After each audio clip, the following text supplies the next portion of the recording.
y el tema que vamos a considerar en esta noche es el diluvio universal. Ese es el tema de esta noche, el diluvio universal. Y para eso vamos a leer en Génesis capítulo 7, el versículo número 10 nada más, el cual dice de la siguiente manera: Y sucedió que al séptimo día las aguas del diluvio vinieron sobre la tierra. Amén. Como lo mencioné al principio, estamos estudiando el libro de Génesis y ahora hemos llegado a uno de los temas muy importantes y también controversiales que los primeros 11 capítulos del libro de Génesis presenta, y es acerca del diluvio universal. La última vez que estuvimos estudiando este libro habíamos estudiado acerca de la construcción del arca y veíamos cómo realmente el arca era un medio que realmente Dios podía utilizar para salvar a Noé, su familia y a los animales que Dios le dio órdenes específicas de guardarles la vida. Y ahora vamos a tocar un tema muy importante porque en la última vez también hablábamos acerca de cómo Noé había obedecido, el arca había sido construida y tanto Noé como su familia como los animales que Dios les ordenó que tenía que guardar su vida, entraron en el arca y luego la puerta se cerró. Y es ahí donde finalmente el tiempo que Dios le había dado a la humanidad se termina, y a partir de ahí leemos en el versículo 10 de este capítulo 7 que después de haber cerrado la puerta al séptimo día, las aguas del diluvio vinieron sobre la tierra. Es decir, la puerta del arca se cierra y el diluvio no viene de inmediato, sino que pasaron 7 días donde nada ocurría, y es justo al séptimo día que las aguas del diluvio vienen sobre la tierra. Y a través del capítulo 7 uno puede entender lo terrible que fue este juicio, porque allá en el versículo 11 y 12 de este mismo capítulo 7, la Biblia nos dice que en el año 600 de la vida de Noé, en el mes segundo, a los 17 días del mes, aquel día fueron rotas todas las fuentes del grande abismo, y las cataratas de los cielos fueron abiertas, y hubo lluvia sobre la tierra 40 días y 40 noches. Aquí se nos explica de manera muy detallada cómo fue el diluvio. Y Moisés, que es el autor de este libro, es bastante preciso en el sentido de que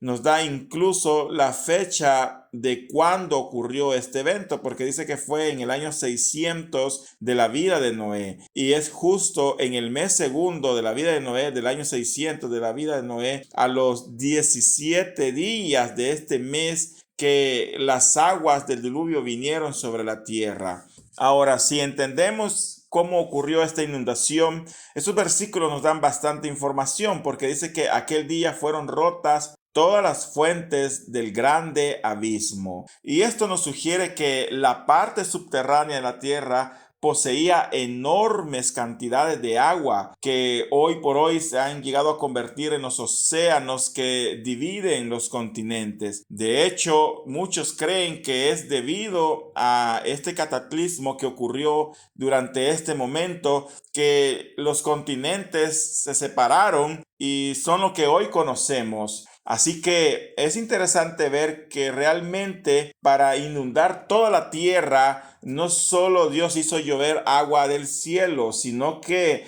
también dice que las fuentes subterráneas fueron rotas, las fuentes del grande abismo, es decir, fuentes subterráneas. Por tanto, debajo de la tierra existía mucha agua que fue la que se liberó durante este periodo. Aparte de eso, también estos mismos versículos nos dicen que las cataratas de los cielos fueron abiertas, es decir, la cúpula de agua que rodeaba la tierra, como ya lo estudiamos en las últimas ocasiones, estas fueron rotas, y estas cataratas esta cúpula de agua que rodeaba la tierra y producía un efecto cálido, casi como un invernadero sobre el planeta Tierra, fueron rotas y esto fue lo que cayó directamente sobre la Tierra. Ahora, si tratamos de comprender esto un poco más, allá en Génesis capítulo 1, versículo 7, leímos cómo Dios hizo los cielos y la tierra.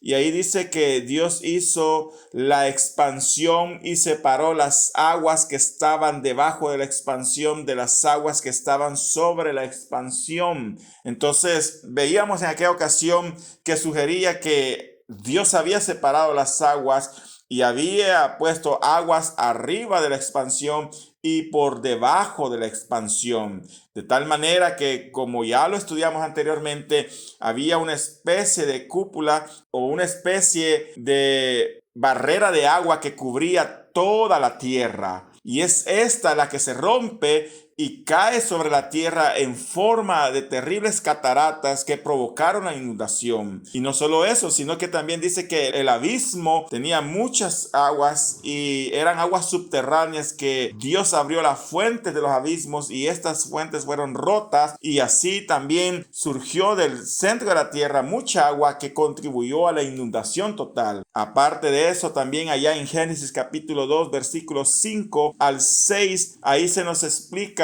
una vez más este concepto de que habían aguas arriba. Dice, porque Jehová Dios aún no había hecho llover sobre la tierra. Es decir, durante este periodo donde Adán y Eva vivieron y los animales fueron creados, Dios no había hecho llover todavía. Y durante el tiempo de Noé, hasta este momento, la humanidad nunca había visto llover sobre toda su existencia. Así que dice que Dios aún no había hecho llover aún sobre la tierra, ni habían hombres para que labrasen la tierra, sino que subía de la tierra un vapor el cual regaba toda la faz de la tierra. Es decir, había un vapor, un clima cálido que provocaba que las plantas fueran regadas con este vapor que subía y este vapor quedaba sobre la atmósfera y eran las aguas de arriba que en Génesis 1:7 se nos dice que cubrían toda la tierra. Así que podemos imaginarnos cómo fue que Dios provocó esta terrible inundación, porque el diluvio no solo consistió en la lluvia, porque ciertamente ya vimos que las cataratas de los cielos fueron abiertas y toda esa agua cayó sobre la tierra, pero aparte de eso también dice que fueron rotas todas las fuentes del grande abismo, es decir, las aguas subterráneas que la tierra poseía también brotaron de tal manera que provocaron esta terrible inundación que llegó a cubrir todo lo que existía en aquel entonces, hasta los montes más altos, y exterminó a toda la vida que existía durante este tiempo. Y dice la Biblia también que hubo lluvia sobre la tierra 40 días y 40 noches. Se puede imaginar que hubo lluvia sin parar por más de un mes. Fueron 40 días y 40 noches que Dios hizo que lloviese sobre la tierra, de tal manera que uno puede imaginarse lo terrible y angustioso que debió ser aquel momento para toda la humanidad que estaba enfrentando este terrible juicio. De esta manera Dios provocó el diluvio universal, y no solo fue una inundación local como algunos posiblemente sugieren, o incluso algunos niegan la existencia del diluvio, o que algún día o en alguna parte de la historia este diluvio pudo haber ocurrido. No solo fue una inundación local, sino que fue universal. Todo el planeta fue inundado con las aguas del diluvio. Ahora, aún así, hay muchos que no creen en esto. Hay muchos que desmienten y dicen que esto solo es una fábula o una historia judía o es parte de la mitología judía, pero realmente nosotros creemos que así es. Pero ¿qué evidencias existen a favor de que el diluvio realmente ocurrió? Bueno, veamos algunas de ellas. Y la primera evidencia que nosotros tenemos a favor, aparte del relato que tenemos en el libro de Génesis, es que Jesús mismo confirmó el diluvio como un acontecimiento real. Es decir, Jesús habló del diluvio como si se tratase de un acontecimiento real. Allá en Mateo capítulo 24 versículos 37 al 39, Jesús dice: mas como en los días de Noé, así será la venida del Hijo del Hombre. Y aquí Jesús está hablando acerca de cómo serían los tiempos cuando Él regresaría a esta tierra. Y para ejemplificar esto, dice que será como en los los días de Noé, pero menciona a Noé y los días de Noé como un acontecimiento real, como algo que realmente ocurrió, porque aquí Jesús habla acerca de los días de Noé, de cómo Noé construyó el arca, entró en el arca y que la gente no quiso obedecer y no quiso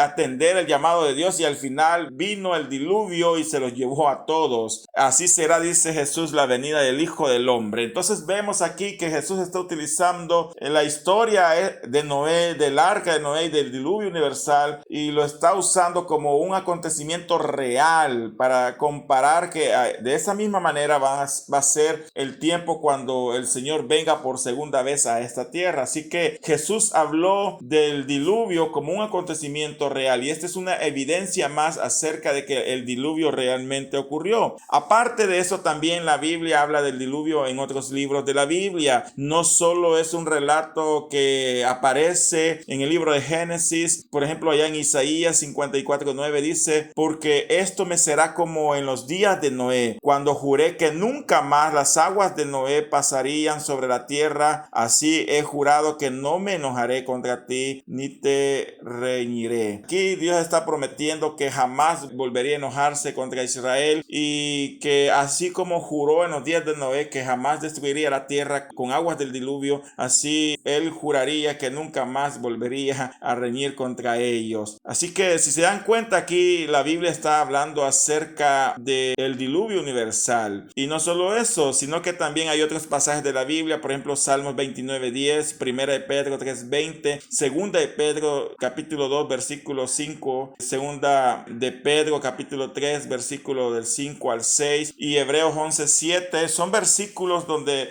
si uno los lee se va a dar cuenta que aquí la Biblia también hace referencia al diluvio universal y a Noé. Así que definitivamente podemos creer, de acuerdo al relato bíblico, que el diluvio existió y fue un acontecimiento real, un juicio de Dios. Ahora bien, no solo tenemos también el testimonio de las Escrituras, ya que si uno comienza a revisar y queremos apoyarnos de la ciencia o de los descubrimientos, uno podría encontrar que también la ciencia o la historia o la arqueología confirman que existió o se dio en determinado momento de la historia un diluvio universal. Por ejemplo, tenemos el testimonio de otras culturas que incluyen el diluvio en sus mitologías, aunque son mitologías antiguas y sabemos que la mitología es algo que nunca existió, pero a través de los relatos pareciera de que el diluvio universal ocurrió, un evento universal que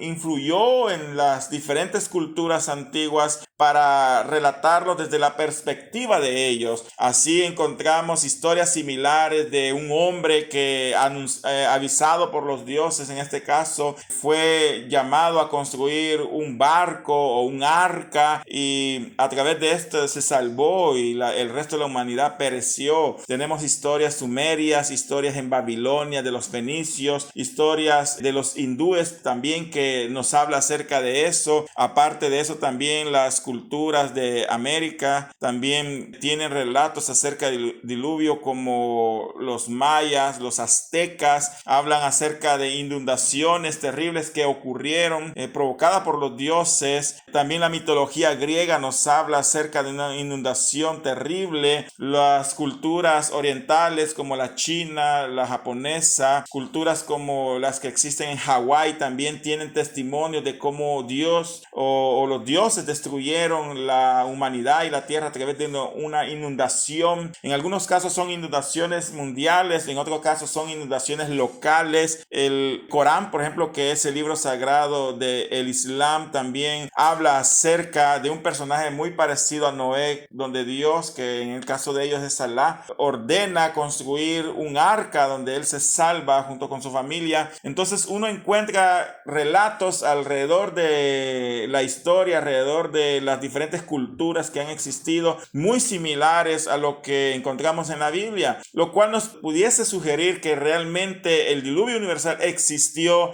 y de alguna manera la tradición oral fue transmitida de una generación a otra, y conforme las nuevas civilizaciones surgieron y se expandieron a lo largo del planeta, de alguna manera estos relatos quedaron guardados en la memoria de ellos, y hoy tenemos todas esas mitologías que hablan acerca de una inundación mundial. Aparte de eso, también tenemos como otro testimonio, o mejor dicho, otro testigo de que realmente existió una inundación mundial. Tenemos el testimonio de la formación de los fósiles. La formación fósil es un testigo que confirma la realidad de una inundación universal. Yo creo que ya todos hemos oído hablar acerca de los fósiles en las universidades, en los museos. Se habla o se ven también ejemplos de fósiles que no son más que vida animal o vida vegetal que se petrificó, y para que este proceso se dé, para que un fósil se cree, digámoslo así, realmente lo que tiene que ocurrir son condiciones especiales donde el cuerpo, llamémoslo así, del ser vivo tiene que ser soterrado bajo grandes cantidades de tierra, bajo una presión increíble que termine o socave completamente el oxígeno, y que quede el cuerpo totalmente aislado de todas estas condiciones, lo cual provoca que el cuerpo se conserve casi íntegro a lo largo de los años, porque de lo contrario, si el cuerpo está en contacto con el oxígeno, con la naturaleza, todos sabemos que lo que ocurre es un proceso de descomposición, y por eso en la actualidad es muy raro ver que se forme un fósil, o no sé si usted ha visto algún día que se forme un fósil. Eso no se puede porque un animal muere y su cuerpo se descompone, y todos sabemos ese proceso de descomposición que existe. Incluso aún cuando son enterrados los cuerpos, el oxígeno no está privado de todo ese ambiente donde ellos son enterrados, y la misma tierra posee algunas bacterias que provocan también la descomposición de todos estos animales, de tal manera que es bien difícil en la actualidad encontrar un fósil. Para que el fósil se cree o se genere realmente tiene que ocurrir condiciones muy especiales donde, como les digo, queden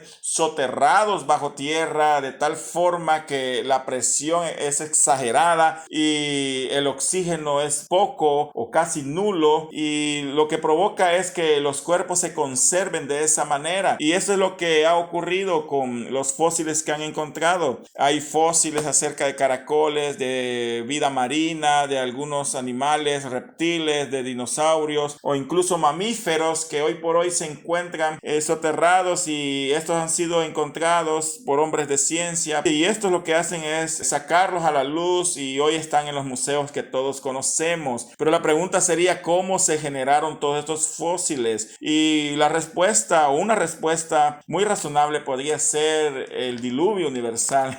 El diluvio realmente ocurrió, y esas inundaciones terribles que vinieron sobre el planeta Tierra socavaron toda la vida y enterraron a todos estos seres vivos que existían, de tal manera que hoy por hoy son los famosos fósiles que conocemos. Es interesante ver cómo en el Medio Oriente se encuentran la mayor cantidad de fósiles. De hecho, el petróleo es consecuencia de esto. El petróleo es consecuencia de la formación fósil que luego da paso a el petróleo que hoy por hoy se extrae en mayor proporción en el Medio Oriente. Y si consideramos que realmente la Biblia enseña que la vida comenzó en el Medio Oriente, como ya lo vimos anteriormente, y si consideramos que la mayor cantidad de petróleo se encuentra en el Medio Oriente, hay países que tienen petróleo, pero si lo consideramos, vemos que realmente la mayor cantidad de petróleo se encuentra en los países orientales. Y esto es así porque ahí inició la vida, y por tanto es de esperarse que la mayor concentración de seres vivos se encontrase en ese lugar en específico, y justo ahí todos fueron enterrados, todos murieron debido al diluvio universal, y hoy por hoy podemos ver que ahí se encuentran restos fósiles. Encontramos los famosos pozos de petróleo que también son consecuencia de los fósiles que ahí se generaron. Pero pero ¿cómo es que todo esto ocurrió? ¿Cómo es que todos estos fósiles llegaron a generarse de una manera tan extraordinaria y tan numerosa? Bueno, la respuesta sería el diluvio universal. También hay lugares de la tierra donde es difícil o imposible la vida animal, lugares como Siberia, lugares como en el Polo Norte o el Polo Sur, y lo increíble de todos estos lugares es que también se han encontrado animales congelados. Por ejemplo, se han encontrado animales congelados en lugares de Siberia que testifican la posibilidad de un diluvio universal, ya que son lugares donde la vida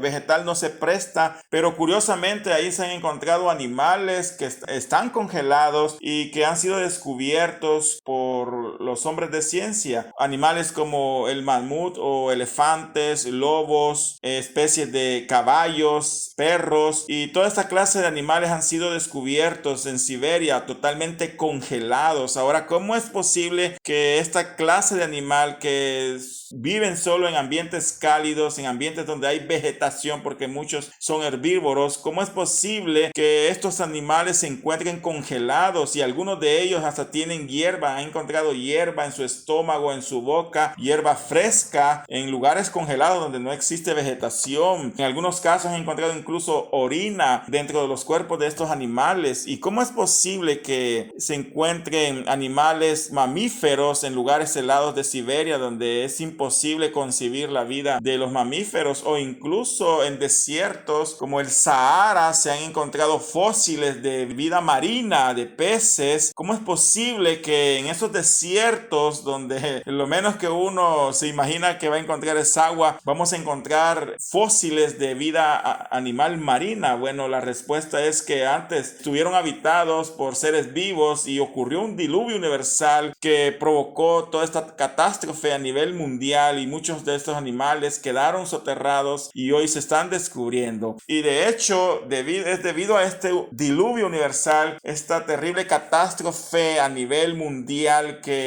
donde las aguas subterráneas, las fuentes de las aguas subterráneas rompen y salen con gran fuerza hacia el exterior de la tierra, y las cataratas de arriba, de las aguas que están arriba, también caen sobre la tierra. Esta gran catástrofe, muchos opinan que pudo haber provocado la separación de los continentes y cambió totalmente el clima o las condiciones climáticas del planeta, porque antes una sola capa cubría toda la tierra y había un solo clima cálido, como ya lo vimos, pero es a partir de este momento que las condiciones climáticas ocurren y comienza a existir el frío y el calor, como ya lo vamos a ver en el próximo estudio. Las 4 estaciones del año comienzan a surgir y así comienzan a crearse los famosos desiertos. Así se crearon hoy lo que hoy conocemos como el Polo Norte y Polo Sur, y todos estos animales que existen y que encuentran ahí congelados, ahí están porque en el pasado fueron zonas que tuvieron animales, tenían vida vegetal, pero después de esta catástrofe mundial que fue el diluvio universal se crearon todas estas condiciones. Así que para aquellos que piensan que lo del diluvio es una mentira o dudan en su existencia, tenemos todas estas evidencias científicas, tenemos el testimonio de nuestro Señor Jesucristo y de las escrituras en general que dan fe que realmente el diluvio universal existió. Ahora bien, este diluvio fue parte del juicio de Dios por causa del pecado del hombre, y fue un juicio terrible en gran manera. Si ustedes observan esta imagen que yo les estoy proyectando, esta es una imagen capturada de una pintura de un artista francés y capta perfectamente la terrible escena que pudo haber sido el diluvio universal. La pintura de León Francois Comere, él en su lienzo plasma de una manera muy ejemplar y capta lo terrible que debió haber sido este momento para la humanidad. Aquí podemos ver a las personas tratando de manera desesperada, buscando un refugio, buscando quizás la cima más alta ruta para poder escapar de este terrible juicio. Podemos ver animales en medio de ellos tratando de escapar del juicio. Podemos ver a muchos de ellos incluso con sus bebés, con sus hijos. Y qué terrible fue este momento donde todos perecieron. Imagínense la gran angustia que debió haber vivido el hombre de este periodo, el hombre que no quiso arrepentirse, el hombre que no quiso tomar en cuenta a Dios en sus caminos. Dios le dio la oportunidad, Dios se manifestó a ellos. De hecho, una generación que invocó el nombre de Dios, como ya lo vimos anteriormente, y Noé era una persona ejemplar, perfecto en sus generaciones, y a lo mejor podemos considerar a Noé como un pregonero de justicia, tal y como Pedro lo menciona en sus cartas, pero lamentablemente el hombre rechazó a Dios, y aquí vemos la triste realidad de rechazar a Dios. Y aquí vino el diluvio universal como un juicio terrible. Podemos imaginarnos lo terrible que debió haber sido este momento. De repente viene Dios y le ordena a Noé construir un arca, y él comienza a construir esta arca. Dios dice: no pasarán más de 120 años sin que yo siga contendiendo contra el hombre, porque él es solo carne. Y durante este periodo Noé construyó el arca. La construcción del arca fue un testimonio público de que algo iba a ocurrir. Noé a lo mejor advirtió a la humanidad de que este momento terrible venía sobre sus vidas, pero ellos endurecieron su corazón. Quizás muchos a lo mejor se burlaban de Noé porque era loco escuchar que un juicio venía, que iba a llover agua, si ellos nunca habían visto llover agua.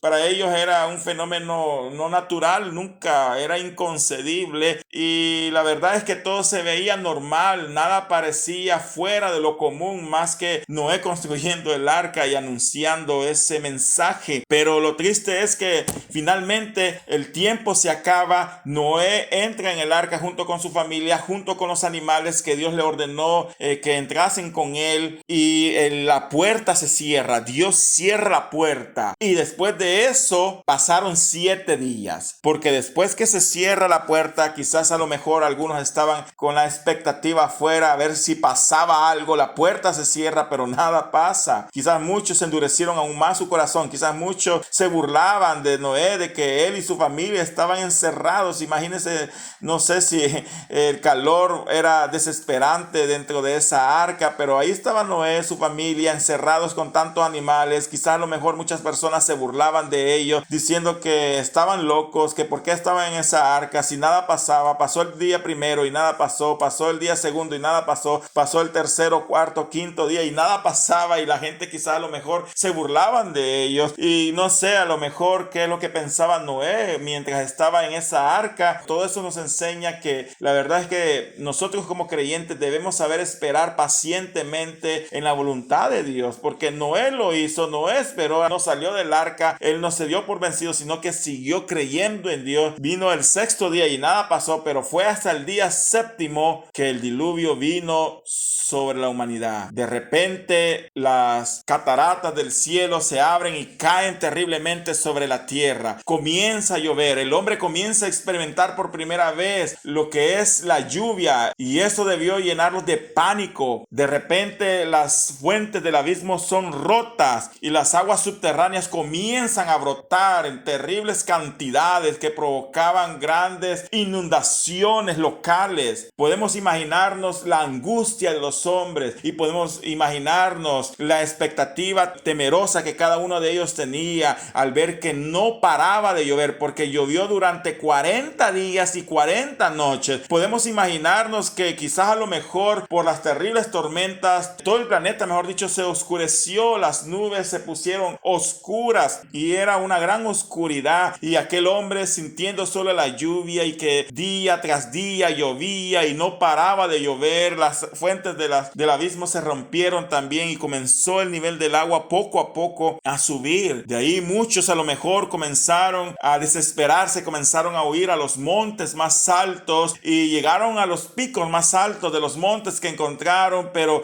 qué terrible debió haber sido la sensación de ellos de que no paraba de llover, y ver cómo poco a poco el nivel de agua va subiendo, tal y como lo vemos en esta imagen. Esa angustia terrible, esa desolación en el corazón, esa angustia terrible al ver cómo el agua iba subiendo, el gran frío, la hipotermia que debió haberse apoderado de ellos y muchos murieron, y ver cómo el agua iba subiendo hasta que finalmente el agua cubrió hasta las montañas más altas que estaban por debajo de los cielos. Así dice el libro de Génesis capítulo 7 versículo 17 al 24. Ahí se nos narra cómo fue este juicio de terrible para esta humanidad. Dice: el diluvio cayó sobre la tierra durante 40 días. Cuando crecieron las aguas, elevaron el arca por encima de la tierra. Las aguas crecían y aumentaban cada vez más, pero el arca se mantenía a flote sobre ellas. Tanto crecieron las aguas que cubrieron las montañas más altas que hay debajo de los cielos. El nivel del agua subió más de 7 metros por encima de las montañas. Oiga bien, más de 7 metros subió el agua por encima de las montañas. Así murió todo ser viviente que se movía sobre la tierra, las aves, los animales salvajes y domésticos, todo tipo de animal que se arrastraba por el suelo, y todo ser humano. Pereció todo ser que habitaba la tierra firme y tenía aliento de vida. Dios borró de la faz de la tierra todo ser viviente, desde los seres humanos hasta los ganados, los reptiles, las aves del cielo. Todos fueron borrados de la faz de la tierra. Solo quedaron Noé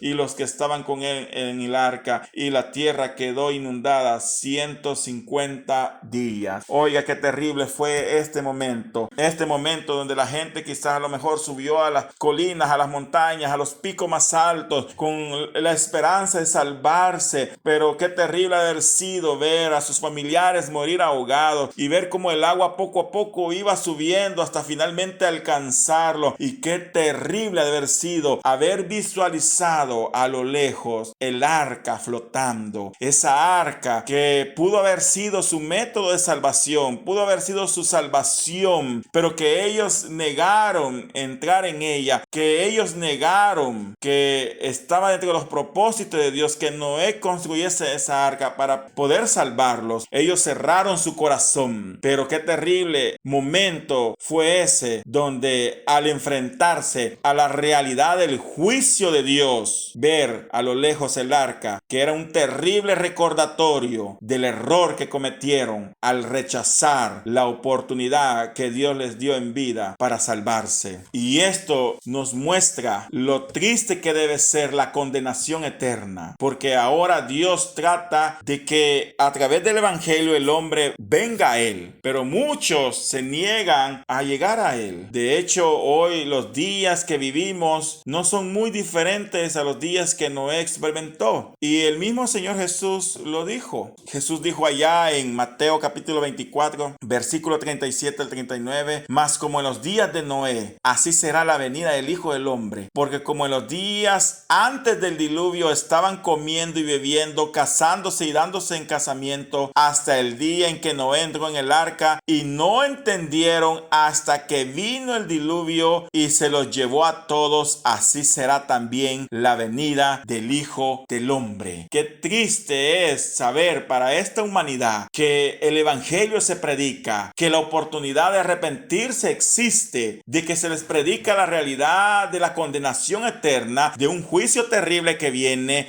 y que a través de Jesús pueden salvarse, pero estos hombres y estas mujeres cierran su corazón. Pero esto ocurre porque es como en los días de Noé, que la gente estaba despreocupada, que la gente no esperaba el juicio, que la gente veía que nada malo podía pasar porque los días eran común y corriente, porque estaban comiendo y bebiendo, casándose y dando en casamiento, trabajaban en sus labores diarias, vivían sus vidas de la forma cotidiana y pensaban que tenían todos los años de su vida por delante, viviendo en el pecado, sin considerar a Dios en sus caminos. Pero qué triste es que un día vino el juicio delante de ellos y no entendieron hasta que el diluvio vino sobre ellos y se los llevó a todos. Así de igual manera muchas personas viven, es la triste realidad, pero quiera Dios que todos nosotros, los que estamos escuchando este mensaje, realmente creamos en Cristo y huyamos del pecado, porque el pecado conduce al infierno, el pecado conduce al juicio de Dios, y es por causa de nuestros pecados que nosotros somos juzgados y enfrentamos ese terrible juicio. Pero Dios no quiere que nadie se condene. Dios desea que procedamos al arrepentimiento para obtener el don de la vida eterna. Y Y esto es lo que hoy se proclama en el Evangelio. Quiera Dios que todos nosotros y que aquellas personas que conocemos y a los cuales le hablamos no cometan el mismo error que esta generación cometió, porque ellos vivían de la manera más común y corriente, comiendo y bebiendo, casándose y dándose en casamiento, y no entendieron hasta que fue demasiado tarde. Ahora, después que toda esta inundación ocurrió, ya en el capítulo 8, después de que la inundación acabó con todo ser viviente, como ya lo vimos, allá en el capítulo 8, Dios se acuerda de Noé, porque Dios recordó que Noé, su familia y todos los animales estaban en el arca. Y así dice Génesis capítulo 8, versículo 1 al 5. Y se acordó Dios de Noé y de todos los animales y de todas las bestias que estaban con él en el arca, e hizo pasar Dios un viento sobre la tierra y disminuyeron las aguas. Aquí las palabras que dicen y se acordó Dios de Noé, lo dice en el sentido de que Dios realmente nunca olvida a sus hijos o a sus escogidos o a aquellos que confían en él. Se acordó no en el sentido de que se le había olvidado Noé y de repente pensó y dijo, bueno, ¿y dónde está Noé? No es así, sino que realmente Noé y todos los que con él estaban siempre estuvieron protegidos por la provisión de Dios en el arca. Pero llegó el momento donde finalmente Dios recompensaría la fe de ellos, logrando de que las aguas bajasen y que estos pudiesen iniciar la vida como una nueva oportunidad. Y en este sentido dice en el capítulo 8 de Génesis, los versículos siguen diciendo: y se cerraron las fuentes del abismo y las cataratas de los cielos, y la lluvia de los cielos fue detenida, y las aguas decrecían gradualmente sobre la tierra, y se retiraron las aguas al cabo de 150 días. Oiga bien, después de llover, después que llovió 40 días y 40 noches, Dios hace que cese todo eso, y después de eso las aguas comienzan a bajar gradualmente, y ocurrió un total de 150 días para que esto ocurriese. Y reposó, dice, el arca en el mes séptimo, a los 17 días del mes, sobre los montes Ararat, y las aguas fueron decreciendo hasta el mes décimo, y en el décimo al primer mes se descubrieron las cimas de los montes. Así que durante 150 días el agua comenzó a bajar gradualmente, pero no fue hasta el mes séptimo que el arca reposó sobre un monte alto, y fue en el día de este mes séptimo, a los 17 días de ese mes, que el arca reposó, dice, sobre los montes Ararat. Y el monte Ararat es un monte que en la actualidad existe, es un monte muy alto allá en el Medio Oriente, y es un monte real. Y dice que las aguas fueron decreciendo hasta el mes décimo, y en el décimo mes, al primer día de este mes, se descubrieron las cimas de los montes. Entonces, como les digo, el arca reposó sobre el monte Ararat, y el monte Ararat actualmente está ubicado en el área de Turquía, y como les mencioné, es uno de los montes, o bueno, se considera el monte más alto de Turquía, y es ahí donde el arca reposó, y las aguas comienzan a bajar gradualmente y comienzan a descubrirse los montes poco a poco. Ahora, un dato interesante acerca de esto es un descubrimiento que hicieron allá en 1959. Existió un hombre llamado İlhan Duripinar, un piloto militar turco, que en 1959 vio desde el cielo una supuesta huella fósil que llegó a relacionar con el arca por la forma y tamaño que ésta tenía. Hoy por hoy, de acuerdo a la imagen que ustedes pueden ver en sus pantallas, esto está ubicado allá en el monte Tuderek, en el este de Turquía, y muchos afirman que esta huella fósil, que es enorme como la pueden ver en sus pantallas, pareciera tener la forma o parte de la forma que el arca de Noé tuvo. Así que en la actualidad hay una gran discusión si realmente es el fósil del arca de Noé, que no se sabe realmente qué es lo que ocurrió con ella. Solo sabemos que quedó reposando en los montes Ararat, como dice la Biblia, y ahí se quedó A lo mejor como era madera, podríamos pensar que llegó a descomponerse y desaparecer con el tiempo, o algunos opinan que se convirtió en fósil y que esta huella fósil que aquí ven que es enorme corresponde a ella. Ahora, muy poco se ha podido investigar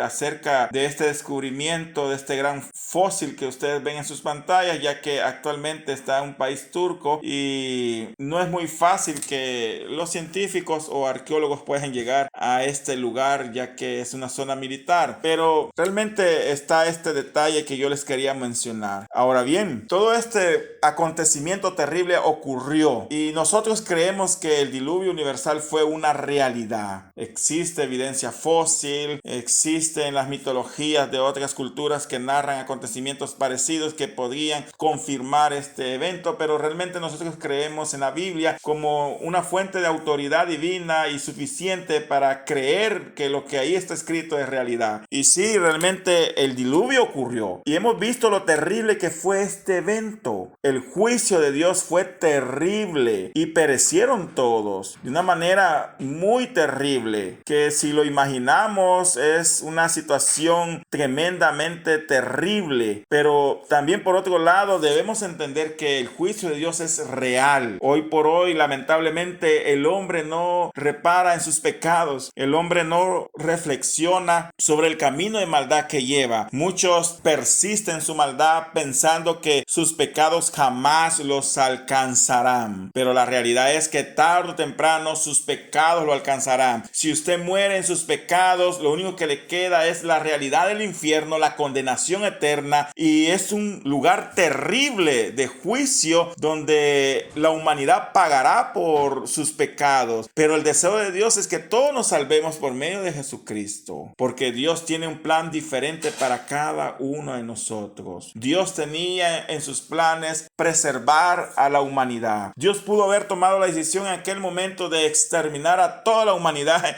y quitarse con todos los problemas, porque lamentablemente el ser humano se había corrompido, se había echado a perder, ya no había más esperanza para él. Pero Dios en su misericordia decide escoger un hombre que halló gracia delante de él, y a través del arca se salvó él, se salvó su familia y algunos animales que él decidió que entrasen en el arca, y a través de eso Dios decide darle una segunda oportunidad a la humanidad. Y así vemos en Génesis capítulo 8 versículo 6 que dice: sucedió que al cabo de 40 días abrió Noé la ventana del arca que había hecho, y a partir de aquí Noé ve un rayo de esperanza. Por primera vez abrió la ventana, la única ventana que el arca tenía, y vio que la luz entraba por medio de ella, y vio que los montes estaban descubriendo, y le dio un nuevo rayo de esperanza. De igual manera nosotros debemos creer en Dios, aunque las cosas se vean difíciles, aunque las situaciones sean difíciles en algunos momentos, donde sentimos que las fuerzas nos fallan, donde sentimos que la esperanza se pierde, pero no, sigamos esperando en Dios, sigamos esperando, confiando en su palabra, que Dios tarde o temprano obrará a favor de nosotros,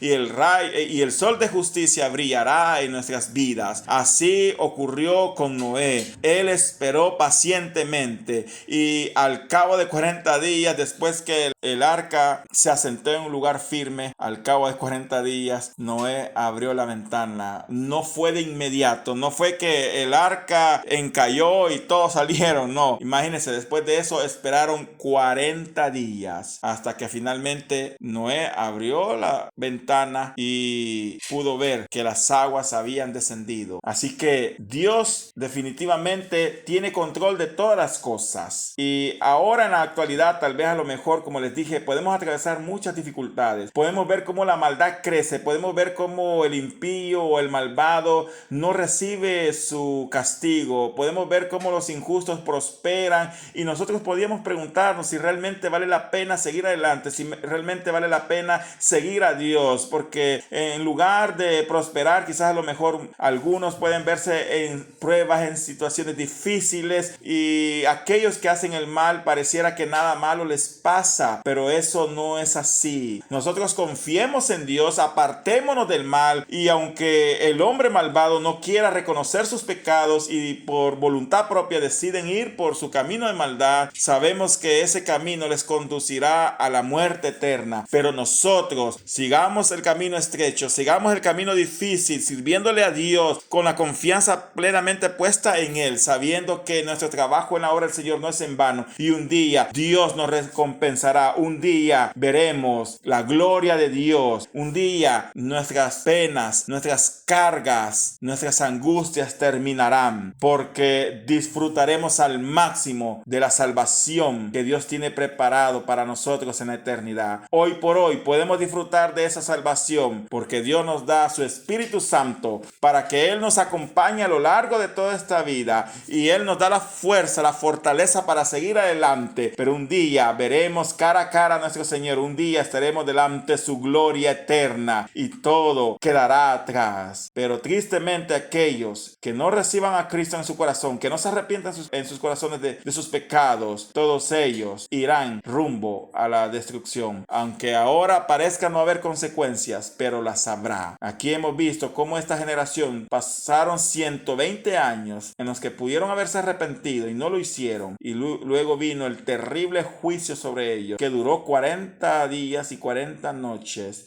en los que haber sido una angustia terrible para ellos, y murieron de una forma terrible, ahogados en agua. Quiera Dios que todos nosotros y todos los que nos escuchan no vivamos esta situación de juicio, sino que aprovechemos la oportunidad que Dios nos da por medio de su Hijo amado de buscar la vida eterna. Así que vamos a orar, y ahí donde están yo los invito a inclinar sus rostros. Incline su rostro y oremos a Dios. Démosle gracias por esta salvación bendita que nos ha dado, y pidámosle también para que toque los corazones de muchas más personas para que puedan escapar del juicio terrible que viene por causa del pecado del hombre. Oremos. Padre que estás en los cielos, gracias te damos, Señor, por esta enseñanza. Esta enseñanza, Señor, que nos muestra lo terrible que fue el juicio del diluvio sobre aquellas personas que cerraron sus corazones y no aprovecharon la oportunidad que tú les dabas de salvarse. Oh Señor, hoy vivimos días muy parecidos donde la humanidad ha endurecido sus corazones, donde no quieren nada contigo, y como en los días de Noé viven